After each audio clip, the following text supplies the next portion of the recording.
আদম আলাইহিস সালামের পৃষ্ঠদেশে আল্লাহ হাত রাখলেন। আদম আলাইহিস সালামের পিঠে আল্লাহর কুদরতি হাত রাখলেন। তো সমস্ত রূহগুলি বের হয়ে আসবে। আমরা আদম নবী দেখলেন একজন অন্ধ, আরেকজন জ্ঞানী, আরেকজন ধনী, ভিখারি, রাজা, প্রজা, আমির, উমরা, মজলুম, জালিম, সবকিছু আদম নবী দেখতে পারলেন। আল্লাহকে ডাক দিয়ে বলেন, ইয়া রাব্বি, এরা আমার সন্তান। বাবা হিসেবে সন্তানের প্রতি আমার অনেক বড় মায়া। ইলাহি, তুমি আমার সন্তানদেরকে এইভাবে বৈষম্য বানাইও না, বৈষম্যহীন করে দাও, কোনো বৈষম্য রাখিও না, বৈষম্যহীন তুমি বানায় দাও। কাউরে ধনী বানাইলা, গরিব বানাইলা, জ্ঞানী বানাইলা, পাগল বানাইলা, অন্ধ বানাইলা, ল্যাংড়া বানাইলা, বোবা বানাইলা, আল্লাহ রাজা বানাইলা, প্রজা বানাইলা, কাউরে কিছুই বানানোর দরকার নাই, সবাইরে সমান বানায় দাও। আল্লাহ ডাক ডাকে, না রে আদম, তা হবে না, সবাইরে সমান বানাবো না, কারণ আমি আমার বান্দাকে পরীক্ষা করব কে আমি আল্লাহর দিকে মুখাপেক্ষী হয়, কে আমি আল্লাহর দিকে রুজু হয়, আমি আল্লাহ সেটা দেখতে চাই। ধনী কোটি কোটি টাকার মালিক আল্লাহ বানাইলেন, দেখি ধনী দান করে কিনা, যাকাত দেয় কিনা। ভিখারি বানাইলেন, দেখি ভিখারি ধৈর্য ধরতে পারে কিনা। অন্ধ বানাইলেন, দেখি অন্ধ আমি মালিকের গুণগান করে কিনা। জ্ঞানী বানাইলেন, দেখি জ্ঞানীরা জ্ঞান মোতাবেক কাজ করে কিনা। সব আল্লাহর পরীক্ষা, আল্লাহর পরীক্ষা। وَلَنَبْلُوَنَّكُمْ بِشَيْءٍ مِّنَ الْخَوْفِ وَالْجُوعِ وَنَقْصٍ مِّنَ الْأَمْوَالِ وَالْأَنفُسِ وَالثَّمَرَاتِ। আল্লাহর নবী শিশুকালে হযরতে রাসূল কারীমকে নিয়ে চাচা আবু তালিব রওনা। এখনো জর্দানে সেই সাহাবী গাছ এখনো বেঁচে আছে, তার 40 মাইল পর্যন্ত কোনো মানুষ নাই, তরু নাই, লতা নাই, পাতা নাই, গাছ নাই, পানি নাই, কিছুই নাই। 40-50 কিলোমিটার ব্যাপী শুধু মরুভূমি। দুধুর এই মরুভূমির ভিতরে একটা মাত্র গাছ বেঁচে আছে। 1450 বছর ধরে এই গাছটা এখনো বাঁচা। তারও আগে কত শত বছরের গাছের আয়াত জানা নাই। ওই গাছের পাশেই ছিল একটা গির্জা। এই গির্জার ভিতরে বছরের পর বছর ধরে খ্রিস্টান পাদ্রী বুহাইরা এখানে বসবাস করতেন। ওই রাস্তা দিয়ে নবীজিকে কাঁধে করে আবু তালিব নিয়ে যাচ্ছেন। গির্জা আর গাছ দেখার পরে আবু তালিব বললেন, সাথীরা, ব্যবসার জন্য রওনা করেছি। এই গাছের পাশে পাদ্রী যেখানে, এখানে যেহেতু একটা গির্জা আছে, এখানে আমরা এখানে বিশ্রাম করি রাত্রিবেলা। যখন তিনারা তাবু গাড়লেন, তাবু গাড়ার পরে দেখতে পারলেন একটা শিশু দৌড়াইয়া এই গাছের নিচে যাওয়ার পরে সমস্ত গাছ ডালপালাগুলি গুছাইয়া গুছাইয়া ওই শিশুর মাথার উপরে ঝুঁকাইয়া ঝুঁকাইয়া গাছ রয়ে গেছে। কেউ লক্ষ্য করে নাই। পাদ্রী বুহাইরা দেখার পরে আর বুঝতে বাকি নাই, এই শিশুই হচ্ছে আখিরি নবী রাহমাতুল লিল আলামিন। জোরে বলা যাবে আল্লাহু আকবার। বনের যত পশুগণ ভক্তি করু তুই দুই চরণ। মেঘমালা ছায়া দিত গায় গো নবীজি, কোন সাধনে পাইব তো।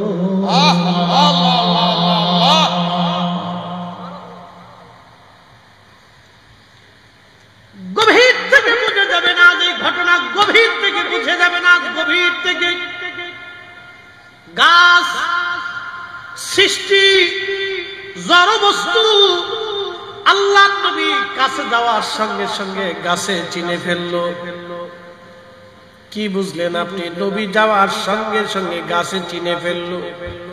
সমস্ত ডালপালাগুলি গুছাইয়া গাছ আমার রসুলের মাথা মুবারকের উপর ছায়া দিতে লাগলো।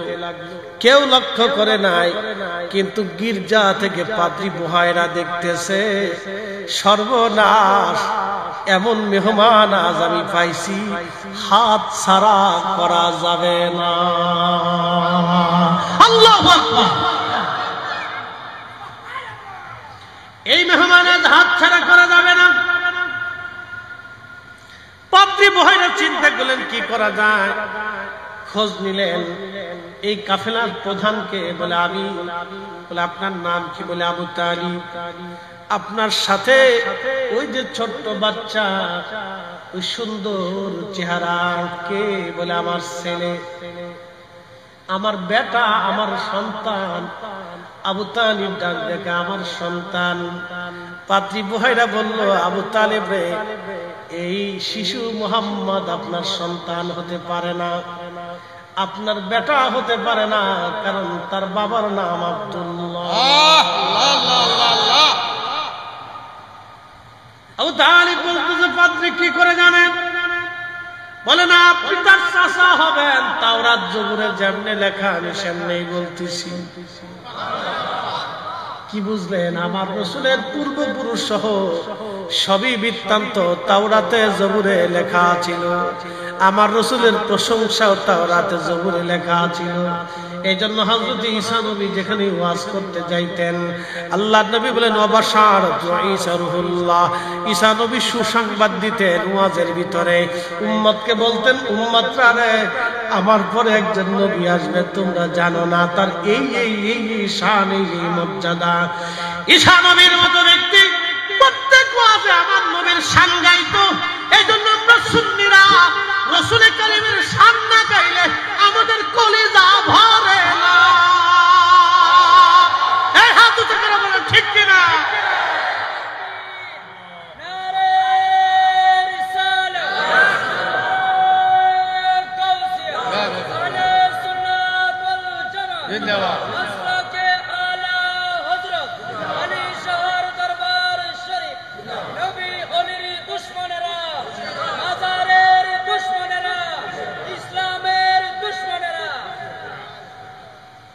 صلاة يا رسول الله، سلام يا حبيب الله، صلاة يا رسول الله، سلام يا حبيب الله। পাদ্রী বুহাইরা বলবেন, ও আবু তালিব, আপনার এই কাফেলার ভিতরে যারা আছে সবাইকে কালকে দাওয়াত। আমি চাই একটা বেলা মেহমানদারি করব। আবু তালিব চিন্তা করলেন, ব্যাপার কি? এত বছর ব্যবসা করলাম, কতবার এই কাফেলা এখানে থামাইলাম, কোনদিন পাদ্রী দাওয়াত দেয় না। আজকে পাদ্রী আমার গির্জায় নিয়ে দাওয়াত দিতে চায়। আবু তালিব বললেন, পাদ্রী রে, তোমার দাওয়াতে আমি রাজি হয়ে গেলাম। মুসলমানদের একটা সুন্নত মনে রাখবেন, কেউ দাওয়াত দিলে কবুল করা লাগে, কিন্তু আমাদের দেশে দাওয়াত দিলে খালি পেশাপেশি করে। বিয়ের দাওয়াত, মুসলমানের দাওয়াত, এই দাওয়াতগুলির মধ্যে বেশি রাজনীতি চলে। কি কথা কন দেখে, বিরাট রাজনীতি। অমুকরে দেন, তমুকরে দেন, অমুকরে দেন, তমুকরে দেন। আমি বিয়ে করতে যাবো, চলন নিয়া, অমুকরে দেন, অমুকরে দিলে অমুকে যাবে না, তমুক দিলে তমুক থাকবে না। আমি কই, তোর দাওয়াতের গোষ্ঠী কি লাই, বিয়ে করবো আমি? তো কে গেল না কে গেল, ও ছাতা দেখার টাইম নাই। দাওয়াত দিলাম, আইলে চলো, না আইলে বইয়া দাও। কি কথা কর দেখে, আমাকে দাওয়াতের গোষ্ঠী গেলে বিয়ে করবো আমি? টাকা লইয়া আমি চলন নিয়ে গাড়ি ভাড়া করে লোক নিয়ে যাবো আমার শ্বশুর বাড়ি। যার মন চাইলে আসুন, আসুন, ও ছাতা দেখার সময় আমার একবারে কথা ক্লিয়ার করে দিয়েছি, সব ঠান্ডা হয়ে গেছে। এত রাজনীতি আমার এখানে চলবে। দাওয়াত দিছি মসজিদে আসেন, মসজিদ আমার দায়িত্ব ছিল দাওয়াত দেন, আপনি আসবেন কি আসবেন না সেটা আপনার ইচ্ছা।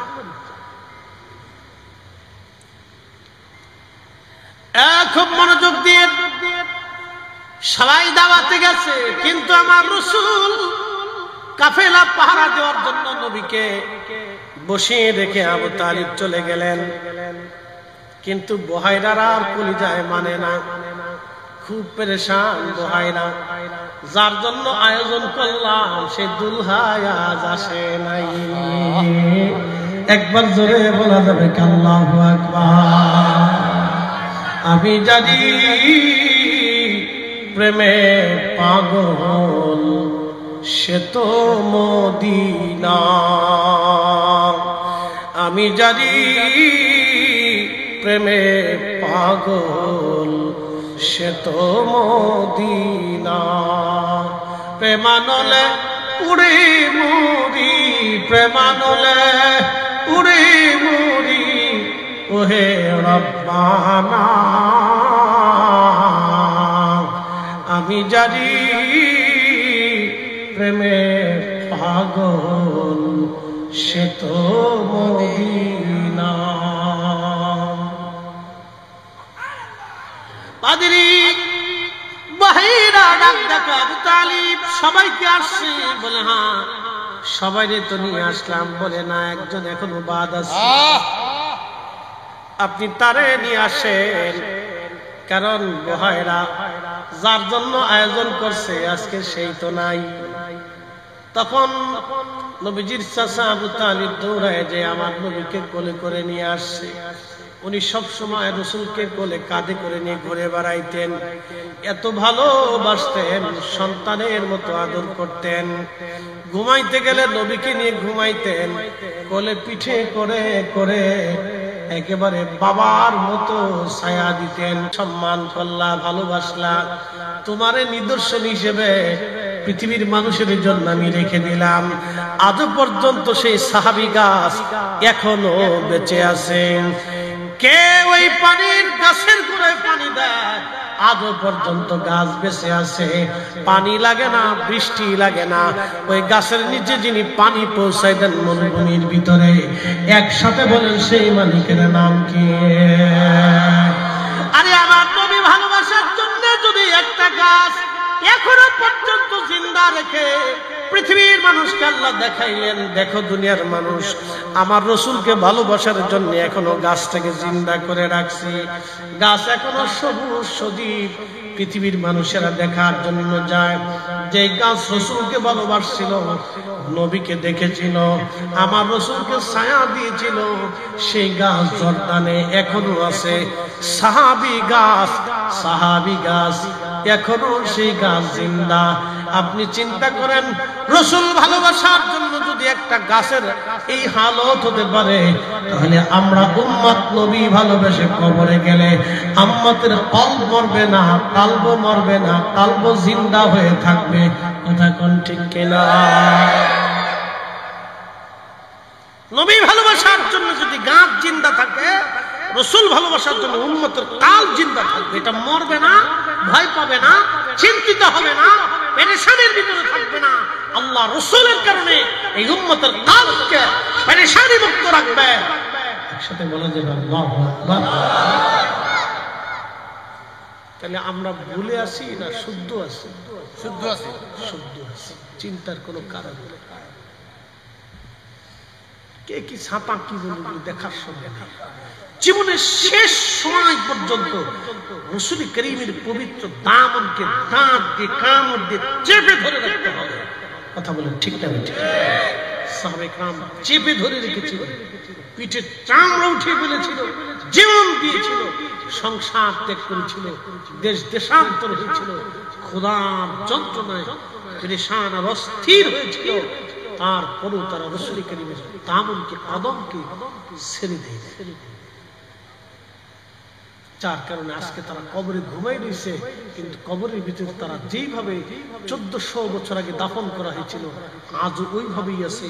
দেহটা পর্যন্ত স্পর্শ করতে মাটি সাহস পায় নাই, পোকা সাহস পায় নাই, আবহাওয়া সাহস পায় নাই, সূর্য সাহস পায় নাই।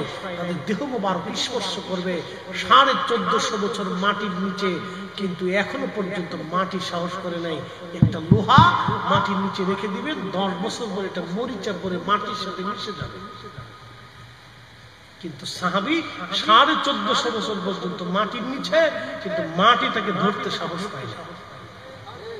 একসাথে বলবেন আল্লাহু আকবার। মাটি সাহস পায় না। কারণ কি? কারণ একটাই, রাসূলকে ভালোবাসছে। নবী ভালোবাসার জন্য সাহাবীদের এই মর্যাদা। এই জন্য ভালোবাসার অনেক দাম। এই ভালোবাসা আল্লাহ গরু, ছাগল, উট, দুম্বা, ভেড়া, বকরি এগুলির সাথে হয় নাই। এই ভালোবাসাটা আল্লাহ এই বান্দার সাথে করতে চেয়েছে।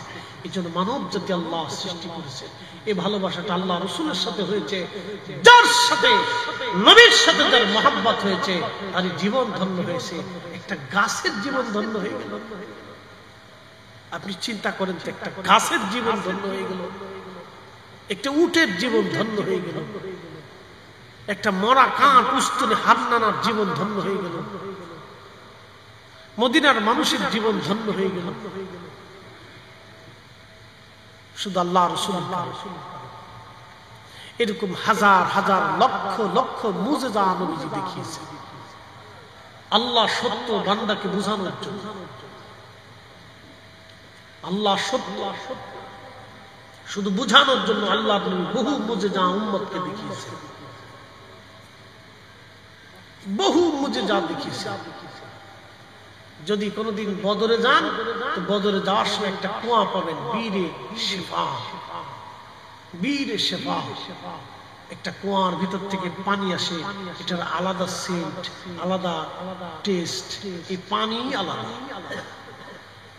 এই যে পানিটা আপনি পান করবেন এটা আলাদা টেস্ট। সমুদ্রের পানি খাবেন সেটা আলাদা টেস্ট। আমাদের এই অঞ্চলের পানি খাবেন একটু ভিন্নতা আছে। আয়রনওয়ালা পানি খাবেন এটার ভিন্নতা আছে, আর আয়রন মুক্ত খাবেন সেটার ভিন্নতা আছে। জমজমের পানি খাবেন, 50 বছর যদি জমজমের পানি বোতলের মধ্যে রাখেন এটার ফ্লেভার নষ্ট হবে না। 50 বছর আগে দেবেন, 50 বছর পরেও দেবেন।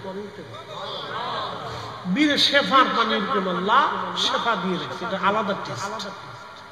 আপনার লাগবে মনে হবে যে ওষুধ খাচ্ছে। কারণ কি জানেন? পানি কুয়া শুকিয়ে গেছে। শত শত হাজার হাজার বছর ধরে কুয়ার পানি কখনো শুকায় না। 70 জন নবী ওই পানি, কুয়ার পানি পান করছে। একসাথে বলবেন আল্লাহু আকবার। কতজন নবী? 70 জন নবী যদি পানি পান করে তাহলে 100 বছর করে ধরে কত হবে? 70 বছর। তার মানে কুয়ার বয়স প্রায় 7000 বছর। বদরের যুদ্ধ থেকে নবী ফিরে আসতেছে, কুয়ার নিচে পানি শুকিয়ে গেছে। আল্লাহ নবী সাহাবীরা এসে বলেন, হুজুর এই পানি শেষ হয়ে গেছে নবীজি, পানি নাই।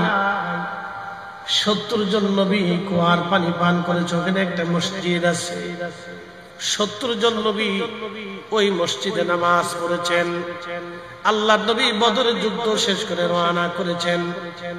ওইখানে বিশ্রাম তাবু গাড়লেন। পানি যেহেতু আছে কুয়া, সাহাবীরা এসে বলেন, হুজুর কুয়ার মধ্যে কোনো পানি নাই, পানি একবারে নিঃশেষ হয়ে গেছে। আল্লাহ নবী বললেন, সাহাবীরা চিন্তা করিও না। হেঁটে হেঁটে রহমতের নবী কুয়ার পাশে এসে নিজের পবিত্র থুতু মোবারক ওই কুয়ার মধ্যে ছেড়ে দিলেন। আর থুতু মোবারক পড়ার সঙ্গে সঙ্গে কুয়ার ভিতর থেকে পানি উঠে উঠে কুয়া ভরে গেল।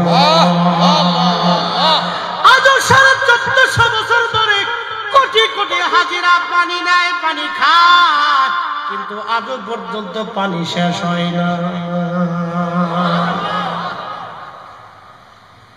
বলেন আল্লাহ আছে। আসতে হলো কেন? জোরে বলেন।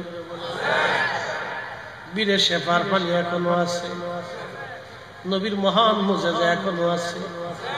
দুনিয়ার অন্য কুয়ার পানি বীরে সেবার পানি এক হবে না। আহা, আলাদা পানি। থুতু মুবারকের পাওয়ার কত, শেফা হয়ে গেল, এটা শেফা।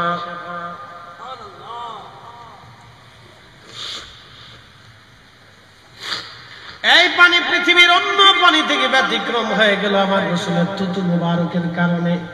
যদি থুতুর এই বরকত হয়, তাহলে আমার রাসূলের বরকত কেমন হতে পারে? নবীর থুতু মুবারকের মর্যাদা যদি এমন হয়, তাহলে রাসূল কেমন হতে পারে? যারা একটা বারের জন্য ভাববে রাসূল আমাদের মতো আর আমরা নবীর মতো, ও নাফরমান হয়ে কবরে চলে যাবে। কথা বলেন ঠিক কিনা? বুঝাবেন কারে বলেন তো? দেশে কত আল্লাহ আল্লাহ আজারে বাজারে সৃষ্টি হয়েছে। হ্যাঁ, কি করে বুঝাবে? যত আজারে বাজারে আব্দুল ওয়াহাব নজদি, এই বদমাশটা সর্বপ্রথম এই সমস্ত বদ আকীদা মুসলমানদের ভিতরে ঢুকাইছে। কোটি কোটি মুসলমানের ঈমান একবারে ধূলিসাৎ করে মরুভূমির সাথে মিশিয়ে দিচ্ছে।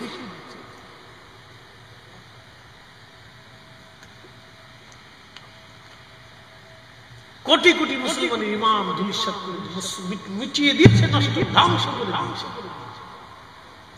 হাজার হাজার সাহাবী, 313 জন সাহাবী, 14 জন শহীদ হয়েছিলেন, বাকি 299 জন সাহাবী ওইখানে উপস্থিত ছিলেন। এই দৃশ্য 299 জন সাহাবীরা সাক্ষী, যাদের সম্পর্কে আল্লাহ বলছেন আমি তাদেরকে জান্নাত দিয়েছি। বদরে যারা উপস্থিত হয়েছে তাদেরকে জান্নাত দিয়ে দিয়েছি, ক্ষমা করে দিয়েছি, তাদের আগে পরে সব গুনাহ মাফ। তারা রাসূলের এই মুজিজা সব চোখ দিয়ে দেখেছে, এই জন্য তারা বিনা বাক্যে নবী যা বলতেন তাই বিশ্বাস করে নিয়েছিলেন। তারা জানতেন আল্লাহ আছে, রাসূল আছে, কবর আছে, হাসর আছে। এই বিশ্বাস এখনো আমাদের কাছে আছে। কিয়ামত পর্যন্ত মুসলমান নবীকে কেন্দ্র করে বিশ্বাস মজবুত রাখবে। কথা বলেন ঠিক না ঠিক? এই জন্য রাসূল মানলে আল্লাহ মানা হয়।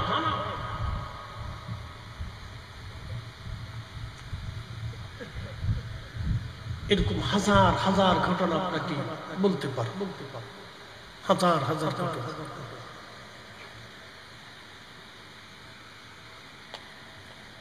আল্লাহর নবীর স্ত্রী আমাদের আম্মা আয়েশা সিদ্দিকা রাদিয়াল্লাহু আনহা আকাশের নক্ষত্র গুনতেছে।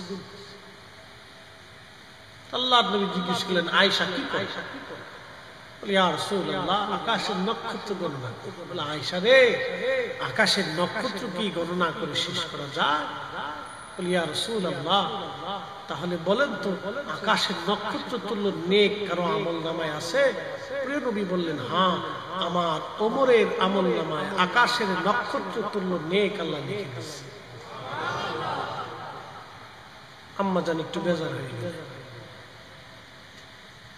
মানবীয় গুণাবলীতে ত্রুটি ধরা যাবে না, সাহাবায়ে কেরামের ত্রুটি ধরা যাবে না, আম্মাজানদের ভুল ধরা যাবে না।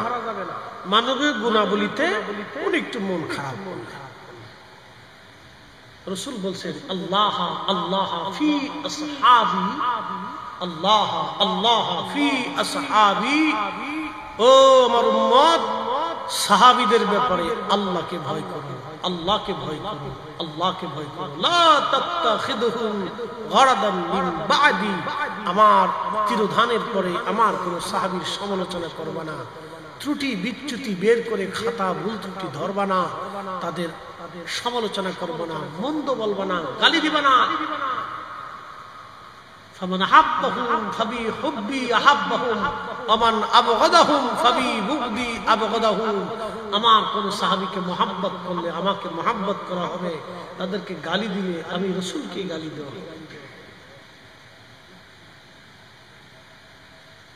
রাসূলের এই জবানের কথা সারা জীবন আমলে রাখবে। কোন সাহাবীর ত্রুটি ধরতে যাবে না, ওটা আমাদের ফাংশন না বাবা। কথা ঠিক কিনা? সাহাবীর ত্রুটি ধরা যাবে, ওটা আমাদের বিষয় না, ওই যোগ্যতা আমরা নেই। মানবীয় গুণাবলীতে আম্মা জান বলে ফেললেন, মনটা বেজার হয়ে গেছে। আল্লাহ রাসূল বলেন, আয়েশা রে, মন বেজার কেন? ইয়া রাসূলুল্লাহ, ইসলামের জন্য আমার আব্বা কত ত্যাগ স্বীকার করছে, ভাবছিলাম আপনি আমার আব্বাজানের কথা বলেন। বলে আয়েশা রে, তোমার বাবার এক রজনীর নেক আর আমার উম্মতের সব উম্মতের নেক এক পাল্লায় দিলে তোমার বাবার এক রজনীর নেক আর এক পাল্লায় দিলে ওজনের সমান। জোরে জোরে জোরে জোরে জোরে বুঝে যাবেন কোন নেক। আম্মা জান আয়েশা উৎফুল্ল হয়ে বলেন, ইয়া রাসূলুল্লাহ, কোন রাত্র, কোন রাত্র, ইয়া নবী আল্লাহ, কোন রাত্র? বলে আয়েশা রে, হিজরতের রাত। আয়েশা, বহুদিন আগে আমি বলেছি আবু বকর হিজরত করা লাগতে পারে রে, আবু বকর হিজরত করা লাগতে পারে। আয়েশা গভীর রাত হিজরতে, রাত্রিবেলা আলীরে বিছনার মধ্যে রেখে চাদর দিয়ে মোড়াইয়া শোয়া রেখে আমি বের হয়ে আসলাম। প্রত্যেকটা কাফেরের চোখ আল্লাহ অন্ধ করে দিলেন। আমি কাফেরদের সামনে দিয়ে বের হয়ে আসলাম। রে আয়েশা, তোমার আব্বাজানের ঘরের দরজার পাশে এসে ছোট্ট করে টুকা দিয়ে বললাম, আবু বকর, আবু বকর।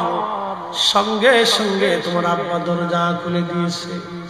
জিজ্ঞেস করলাম, আবু বকর, তুমি কি ঘুমাও নাই? বলে, ইয়া রাসূলুল্লাহ, বহুদিন আগে আপনি বলেছিলেন হিজরত করা লাগতে পারে।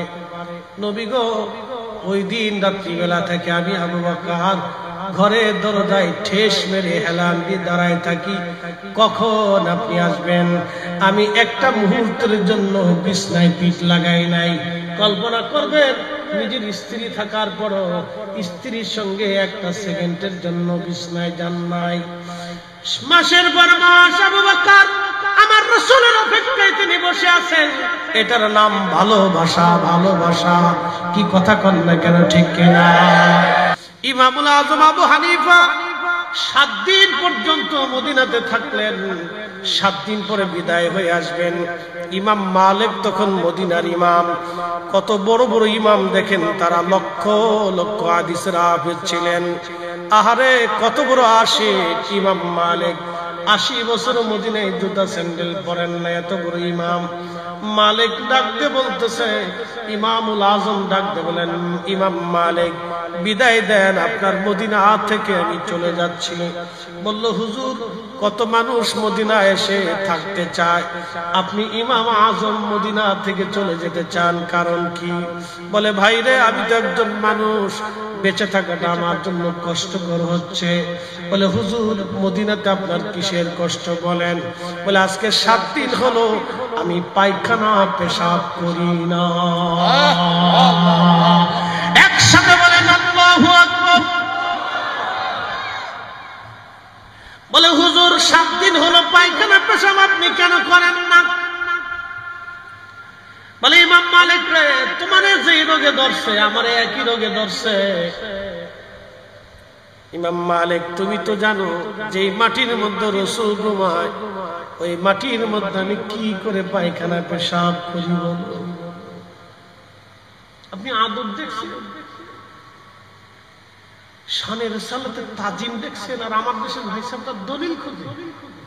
আর খালি আমরা খালি বেদাতি বেদাতি বলে শিক্ষের পাত্রী ভর্তি গলা শুকিয়ে ফেলছে। কি কথা কর না কেন?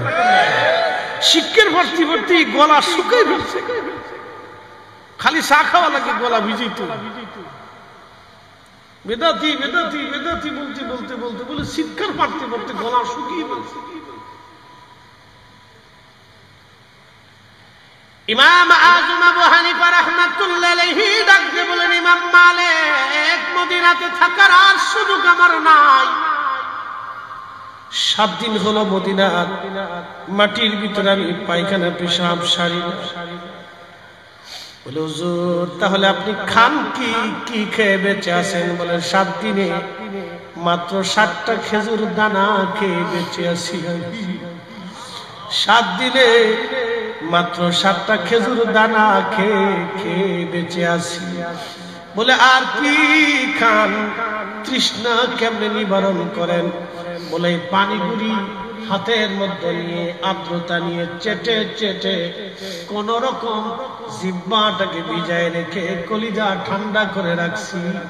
পেশাব যাতে না আসে। আজকে 7 দিন আমি পায়খানা পেশাব করি না, বেশি দিন থাকলে আমার বাঁচা সম্ভব হবে না। বিদায় দাও রে ইমাম মালিক, মদিনা থেকে বিদায় হয়ে যাচ্ছি। আহা, আমি আর থাকতে পারলাম না, কষ্ট হচ্ছে। শানে রাসালাতি হাবিবে কিবরিয়ার প্রতি আদব দেখাইতে গিয়া একজন আশিক রাসূল, এত বড় ইমাম, এত বড় আলেম, আহা 40টা বছর একটানা ফজরের নামাজ পড়েছেন। এশার যদি 100 বারের মতো আল্লাহর সঙ্গে স্বপ্নে তার দিদার হয়ে গেল, তিনি আল্লাহর নবীর সঙ্গে এত বড় আদব দেখাইতে পারল। এই জন্য আমরা সুন্নিরা ইয়া নবী সালাম আলাইকা বলার পরে আমরা আর বসে থাকতে পারি না, আমরা সবাই দাঁড়ায় যাই। কোটি কোটি মানুষ যদি বেদাতি বলে বলুন, আমরা সুন্নিরা বসে থাকতে পারবো না। কথা বলেন ঠিক কিনা?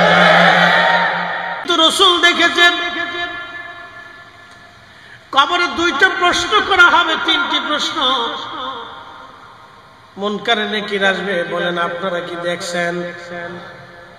যিনি দেখেছেন তিনি আমার নবী। রাসূলের কথা বিনা বাক্যে আমরা মেনে নিয়েছি। আচ্ছা বলেন, কোরআন শরীফ যা আল্লাহ পাঠাইলেন সাহাবীরা কি দেখছে? না না, কোরআন শরীফ যা আল্লাহ তার নবীর কলবের মধ্যে নিক্ষেপ করেছে, নাজিল করেছে, এটা সাহাবীরা বাহিরের হালত দেখেছে, কিন্তু কোরআন আসতেছে ভিতরের হালত কোন সাহাবী দেখে নাই। রাসূল বলেছেন, সাহাবীরা বিনা বাক্যে বিশ্বাস করে নিয়েছেন। আমরা 200 কোটি মুসলমান বিনা বাক্যে বিশ্বাস করে নিয়েছি, কারণ রাসূলের উপরে বিশ্বাস করার কারণে আমরা আল্লাহ চিনতে পেরেছি। ঠিক কিনা বলে?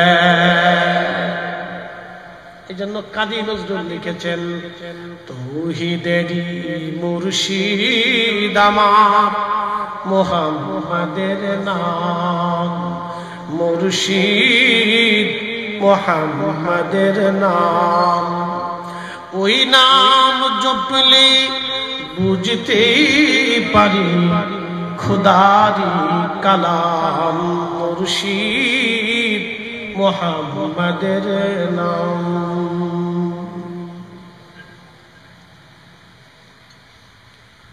নবী মানা আল্লাহ মানা, নবী মানা আল্লাহ মানা।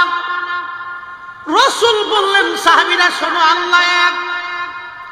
সাহাবীরা বিনা বাক্যে মেনে নিলেন আল্লাহ এক।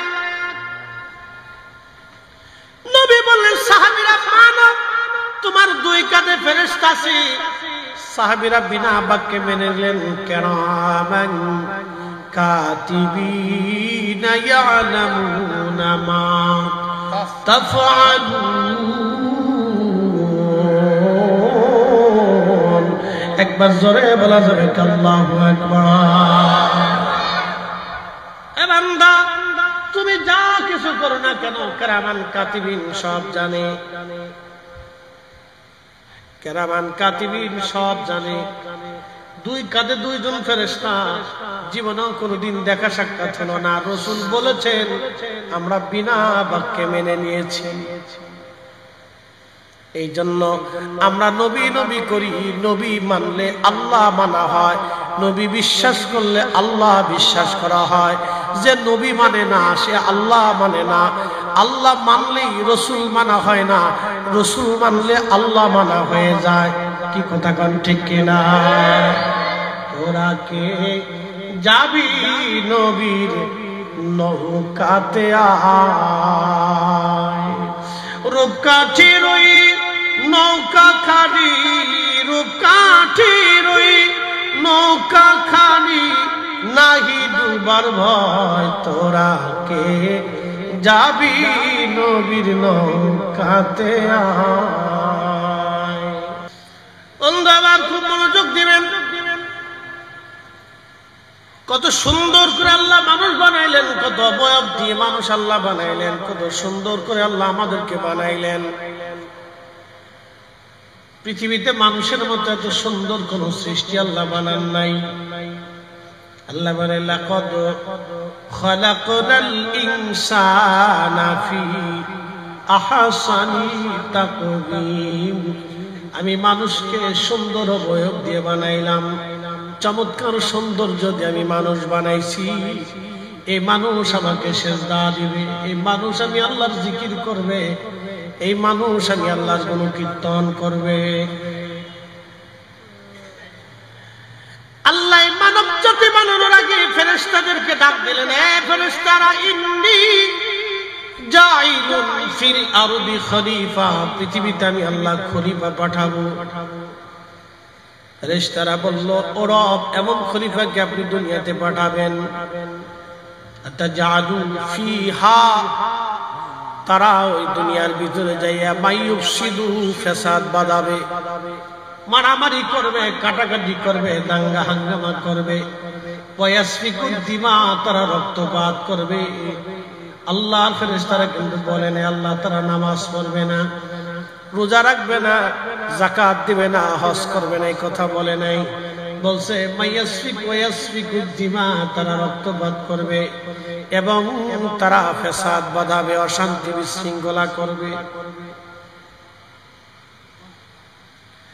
পৃথিবীর ভিতরে তারা অশান্তি বাঁধাবে, বিশৃঙ্খলা করবে, মারামারি দাঙ্গা হাঙ্গামা বাঁধাবে। এই জাতিকে তুমি পৃথিবীতে পাঠাবা।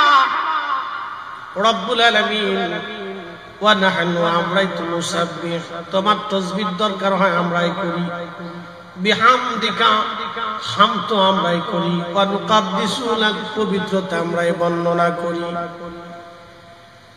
আল্লাহ জবাব দিলেন, ক্বালা ইন্নী আ'লামু মা লা তা'লামুন, আমি যা জানি তোমরা তা জানো না।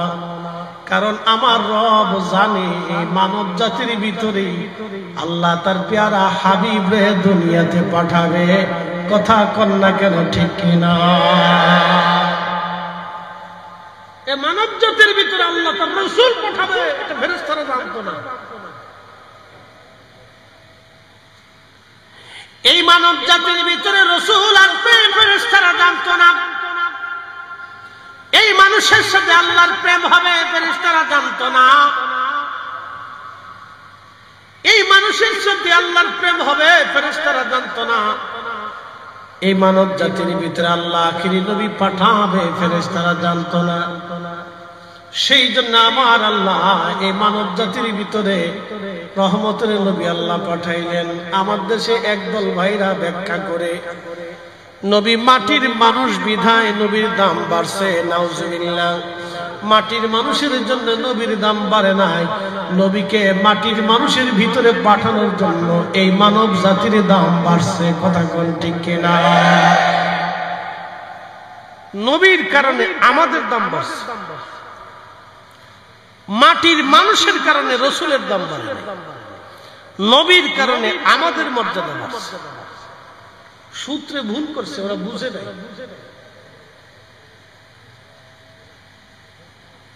আমাদের কারণে নবীর দাম বাড়ে নাই, রাসূলের কারণে আমাদের দাম বাড়ছে। মদিনাতে নবী থাকার কারণে মদিনার দাম বাড়লো, নবীর কারণে মদিনার দাম বেড়ে গেল, মদিনার কারণে রাসূলের দাম বাড়ে নাই। আহা, মদিনার এমন দাম বাড়লো, মদিনার ইমাম মালিক ৮০ বছর ওই মদিনায় জুতা পরেন নাই, থুতু ফেলেন নাই, পায়খানা পেশাব করেন নাই। একবার জোরে বলা যাবে আল্লাহু আকবার? না না না, চিৎকার করে জোরে বলেন আল্লাহু আকবার। জিজ্ঞেস করা হলো, ইমাম মালিক ৮০ বছর ধরে মদিনার ভিতরে পায়খানা পেশাব করলেন না, থুতু নিক্ষেপ করলেন না, জুতা পরলেন না, কারণ কি, কোন দলিলে?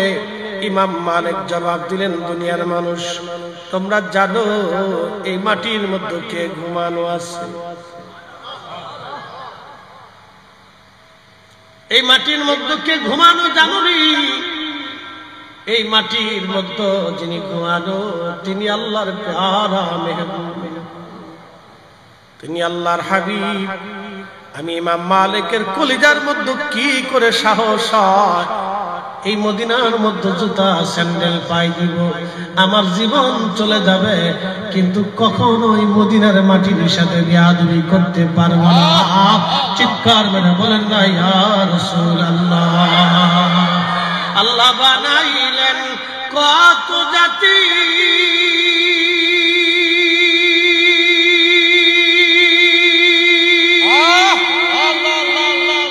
হইল না তোর প্রেম প্রীতি,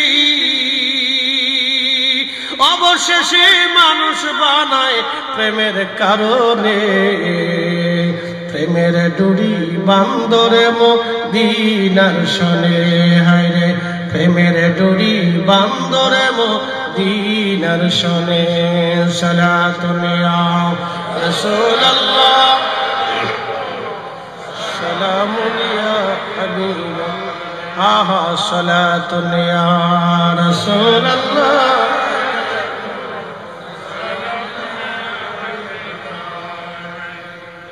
এই মানুষের সাথে আল্লাহর প্রেম হয়েছে, খোদার প্রেম হয়েছে, আমার রাসূলের সাথে উম্মতের প্রেম হয়ে গেল। যে উম্মত নবীর সাথে প্রেম করলো ওই উম্মত কপালওয়ালা উম্মত, বুলন্দ নসিবওয়ালা উম্মত। ওই উম্মত দুনিয়াও জয় করলো, আখিরাতও জয় করলো। আল্লামা ডক্টর ইকবাল এই জন্য লিখেছেন, মগজ করা রুহে ঈমান জানে দিন, হাসতে হবে রহমাতুল লিল আলামিন। কোরআনের মগজ বলো রে, ঈমানের রুহু বলো রে, ধর্মের প্রাণ বলো রে, আমার রাসূলের মহব্বত ছাড়া কোরআনের কোনো সারমর্ম হতে পারে না। আমার নবীর মহব্বত ছাড়া কোরআনের তাফসীর হতে পারে না। যারা কোরআনের তাফসীরের কথা বলে রাসূলের ইজ্জতের চাদর ধরে টানাটানি করে, আমার নবীর শান ছোট ছোট করে দেখে, তারা অন্তত মুফাসসির কোরআন হতে পারে না। সব শয়তানের দালাল। হাত উঁচা করে বলেন ঠিক কি না? ও কিসের মুফাসসির? আজারে বাজারে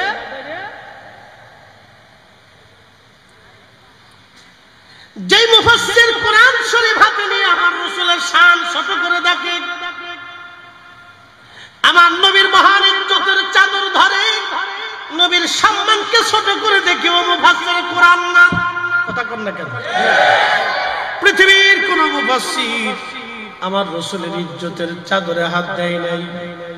পৃথিবীর কোন মুহাদ্দিস আমার নবীর ইজ্জতের চাদরে হাত দেন নাই। পৃথিবীর কোন মুফতি আমার রাসূলের ইজ্জতের চাদরে হাত দেন নাই। তারা জানতেন রাসূল কারীমের শান ছোট করে বলে দিয়ে আখিরাত আমরা বরবাদ করতে পারবো না, কারণ তারা বড় বড় বিজ্ঞ উলামা ফুদালা ছিলেন। আনোয়ার আর মুসলমান খুবই মনোযোগের সাথে কথাগুলি শুনে যাবেন। কিয়ামতের মাঠ কায়েম হবে আমরা কি কোনোদিন দেখছি?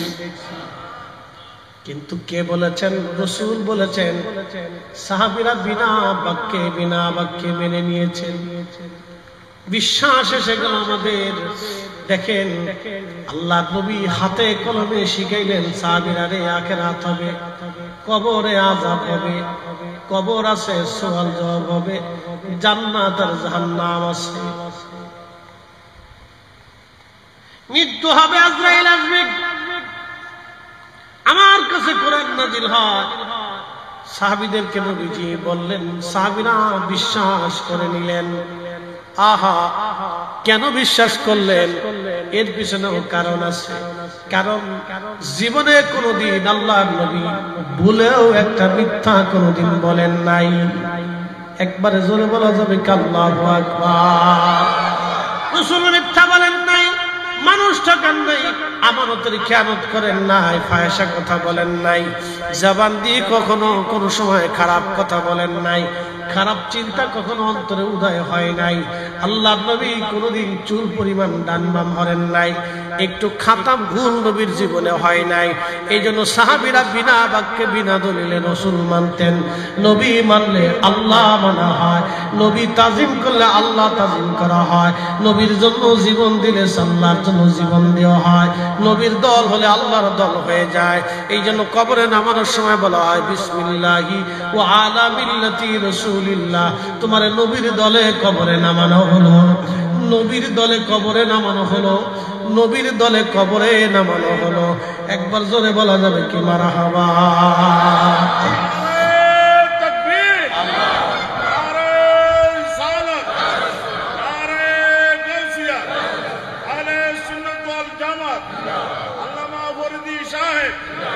তাহলে বলেন সুন্নিরা হক না বেহক? হক। একসাথে হাত উঁচু করে বলে হক না বেহক? আমরা ঠিক আছি? জোরে বলেন ঠিক আছি, কোনো ভয় নাই। কথা বলেন ঠিক কিনা? আমরা রসুলের দল। কার দল? রসুলের দল। নবীর দল হইলে আল্লাহর দল অটোমেটিক হয়ে যায়। আল্লাহ বলছেন আমার রসুলের দল। বুঝে যাবেন সূত্র একেবারে সহজ। আবু বকর সিদ্দিক রাদিয়াল্লাহু আনহু তিনি সফরে গেছে সিরিয়া। বর্তমান ওই যে গাজা আচ্ছা, আপনাদেরকে আজকে ছোট্ট একটা ইতিহাস জানাই। গাজার আগে নাম ছিল আসকালান। গাজাটা দেখবেন সমুদ্র কিনারবর্তী এলাকা, অর্থাৎ সাগরের পার্শ্ববর্তী এলাকা।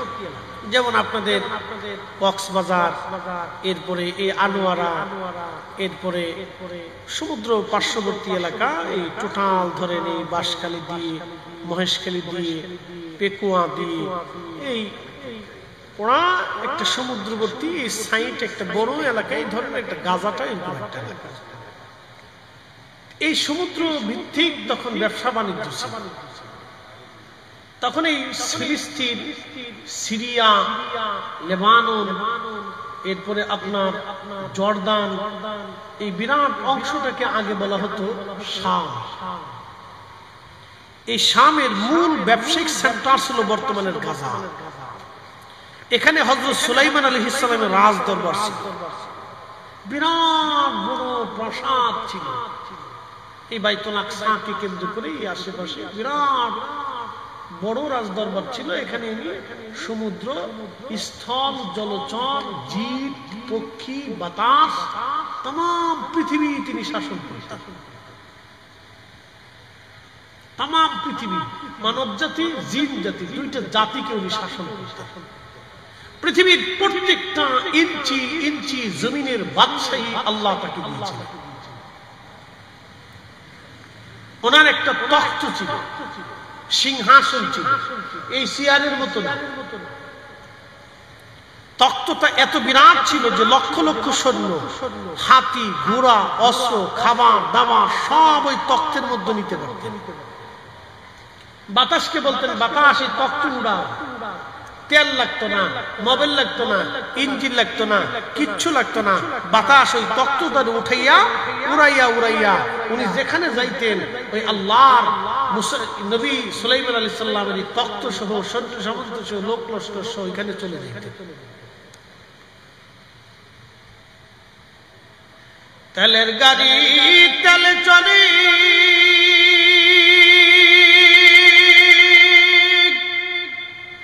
হাওয়ার গাড়ি হাওয়ায় উড়ে,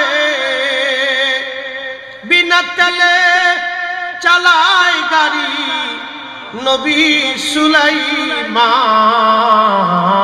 আমরা সেই মুসলমান, আমরা সেই মুসলমান। আমরা আমাদের অস্তিত্ব নষ্ট করে ফেলছি। কথা ঠিক কিনা? আমরা আমাদের শক্তিকে নষ্ট করে ফেলছি। বুঝেন তো? আমরা সেই মুসলমান। খাজা বাবা আজমিরি আনা সাগরের পানি একটা ছোট্ট লুটার ভিতরে নিয়ে এসেছিলেন। একসাথে বলবেন আল্লাহু আকবার।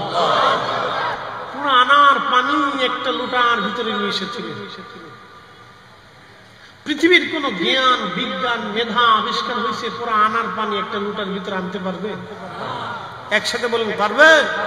কিন্তু খাজা বাবা এই অসাধ্যকে সাধ্য করে দেখিয়েছিলেন। সেই দিন হিন্দুরা, সনাতনীরা, বিধর্মীরা বুঝেছিল ঠিক খাজা বাবা ঠিক। কারণ যে ঈমান, যে আকীদা, যে বিশ্বাস, যে ইয়াকিন, যে কোরআন, যে কিতাব, যেই নবীর উপর ঈমান আনার কারণে খাজা বাবা আনার পানি একটা লুটার ভিতরে আনতে পারে। ওই ঈমানই ঠিক, ওই কালেমাই ঠিক, ওই বিশ্বাসই ঠিক, ওই ধর্মই ঠিক, ওই নবী ঠিক, ওই আল্লাহ ঠিক। কারামত দেখাইয়া তারা আল্লাহর কুদরত রাসূলের প্রতি একই নানাই ছিল। একসাথে বলা যাবে না আল্লাহু আকবার। আজকে আমাদের দেশের ছেলেগুলা ফুলাবান দুই দিনের মুফাসসিরে কোরআন খাজা বাবার সমালোচনা করে। 2 দিনের গোলাপান, খাজা বাবা গাঁজা খাবা, খাজা বাবা গাঁজা খাবা কেউ ওয়াজ করে। এটা আতর মুহে দিছে না, মুইতে পেশাব করে ঠিক মতো পানি নিতে পারে না। আহা, আপনি জানেন এদেশের ৭৫ কোটি মুসলমান খাজা বাবার কাছে ঋণী। কথা কন ঠিক কিনা? কত কোটি মুসলমান? ৭৫ কোটি মুসলমান এই জমিনের খাজা বাবার কাছে ঋণী। খাজা বাবার কাছে ঋণী।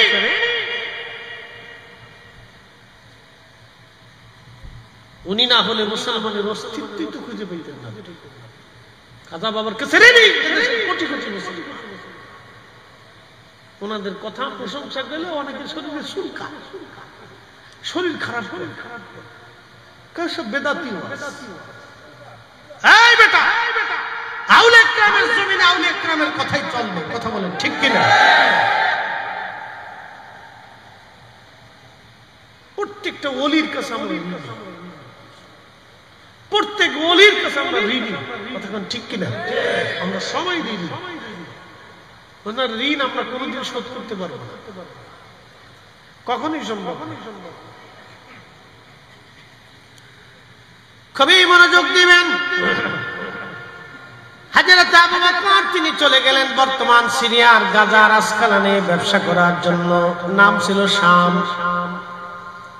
তখনও কালেমা পড়েন নাই, ঘুমিয়েছেন। স্বপ্নের মধ্যে দেখেন আকাশের চাঁদ, সূর্য হযরত আবু বকরের কোলের মধ্যে আসছে। তিনি চাদর দিয়ে সূর্য এবং চাঁদকে নিজের কোলের মধ্যে জড়িয়ে ধরে রাখছে। স্বপ্ন জেনাতারা সহিহ বুখারী, সহিহ মুসলিম, বিভিন্ন কিতাবে রুইয়া আছে, স্বপ্নের আলোচনা আসছে। ওলিদের স্বপ্ন নবুয়তের 46 ভাগের 1 ভাগ। ওলিদেরকে আল্লাহ যে স্বপ্ন দেখান, ওলিদেরকে আল্লাহ ইলহাম করে। মারহাবা বলবেন না? স্বপ্ন 2 ধরনের, একটা শয়তানের পক্ষ থেকে, একটা আল্লাহর পক্ষ থেকে। যদি কখনো স্বপ্ন ভালো দেখেন তো বলতে পারে, আর যদি খারাপ স্বপ্ন দেখেন, যে ভালো তদবির করতে পারে না, তাবির করতে পারে না, তার কাছে খারাপ স্বপ্ন কখনো বলবেন না। খারাপ স্বপ্ন যার তার কাছে বলবেন না। যে ভালো তাবির করতে পারবে আপনি তার কাছে বলবেন। কারণ মনে রাখবেন, স্বপ্ন 30 বছর পরে হলো এটা ফলন আসবে। ইউসুফ আলাইহিস সালাম স্বপ্ন দেখেছিলেন 30 বছর আগে, স্বপ্নের রেজাল্ট এসেছিল 30 বছর পরে। আপনি স্বপ্নকে ছোট করে দেখার সুযোগ নাই। আল্লাহ রাসূল বলেছেন, উম্মত যদি খারাপ স্বপ্ন দেখো তাহলে বাম দিকে 3 বার থুতু নিক্ষেপ করবে, আউযু বিল্লাহি মিনাশ শাইতানির রাজিম বলে ডান কাঁধে শুয়ে পড়বে। আল্লাহ খারাপ স্বপ্নের খারাপিয়ত থেকে তোমাকে বাঁচায়। জীবনে স্বপ্নেরই মাসালা শুনেন না, আজকে শুনে দিয়ে গেলাম। স্বপ্নেরও মাসালা আছে। যদি কোনোদিন খারাপ স্বপ্ন দেখেন তো বাম দিকে 3 বার থুতু নিক্ষেপ করবেন, আউযু বিল্লাহি মিনাশ শাইতানির রাজিম বলে ডান কাঁধে আবার শুয়ে পড়বেন। আল্লাহ খারাপ স্বপ্ন থেকে আপনাকে ওই রেজাল্ট থেকে বাঁচিয়ে দেবে। একসাথে বলবেন না সুবহানাল্লাহ? স্বপ্ন, ইউসুফ আলাইহিস সালাম স্বপ্ন, ইউসুফ আলাইহিস সালামের স্বপ্নকে কেন্দ্র করে কোরআন শরীফে সূরা ইউসুফে বিরাট ঘটনা আল্লাহ লেখছে। স্বপ্নকে কেন্দ্র করে। হযরত আবু বকর স্বপ্ন দেখতেছে আকাশের চাঁদ আর সূর্য কোলের মধ্যে এসে গেল। ব্যাপার কি রে? কোলের মধ্যে আজ আকাশের চাঁদ সূর্য এসে গেল। পাশে একজন খ্রিস্টান পাদ্রী ছিল, ডেকে বললেন, পাদ্রী বলো, আমি কালকে রাত্রি বেলায় স্বপ্ন দেখেছি, স্বপ্নের তাবির কি হতে পারে? পাদ্রী জবাব দিল, আপনার নাম কি? আবু বকর। বললেন, হ্যাঁ আমার নাম আবু বকর। আপনার বাড়ি কি মক্কায়? বলে, হ্যাঁ বাড়ি মক্কায়। আবু বকর রে, আপনাদের দেশে কি একজন নবী আসছে নাম মুহাম্মদ? বাবার নাম আব্দুল্লাহ, মায়ের নাম আমেনা, বংশ কুরাইশ, বনু হাশেম, আব্দুল্লাহর নসল। একবার জোরে বলা যাবে কি মারহাবা? শ্রেষ্ঠ নবী দিলাম রে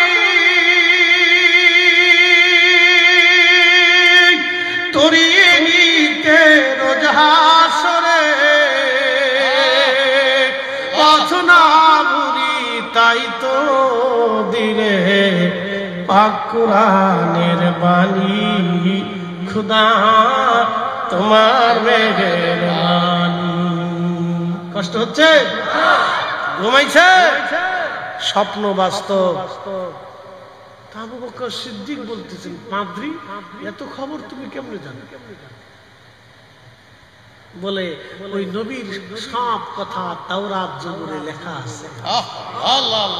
একসাথে বলেন আল্লাহু আকবার। আমার রাসূলের প্রশংসা তাওরাতে জবুরে ইনজিলে সহিফায় সহিফায় লাইনে লাইনে লেখা ছিল।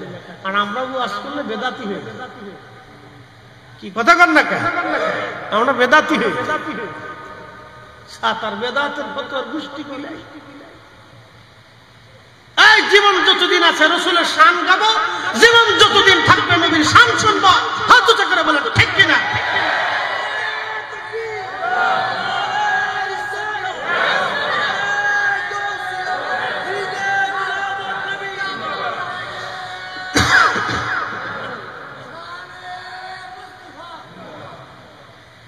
মনোযোগ দিয়ে তো বলে আবু বকর তুমি তাড়াতাড়ি দেশে চলে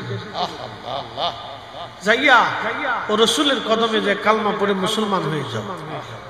আবু বকর তোমার একটা সুসংবাদ আছে, তুমি ওই নবীর প্রথম খলিফা হবে। আর জোরে জোরে জোরে। হযরত আবু বকর সিদ্দিক আর দেরি করেন নাই, সিয়াস কালাম থেকে গাজা থেকে রওনা দিয়েছে। মক্কা এসে বাড়িতেও ঢুকেন নাই, সরাসরি আমার রাসূলের দরবারে চলে গেছে। আল্লাহর নবী মুস্কি মুস্কি হাসে।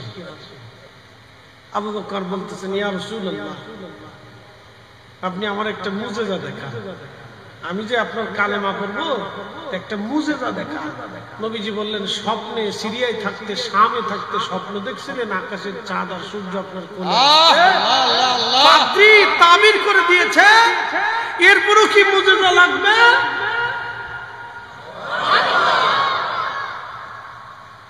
উম্মত কি স্বপ্ন দেখে? রাসূলের দরবারে খবর আছে।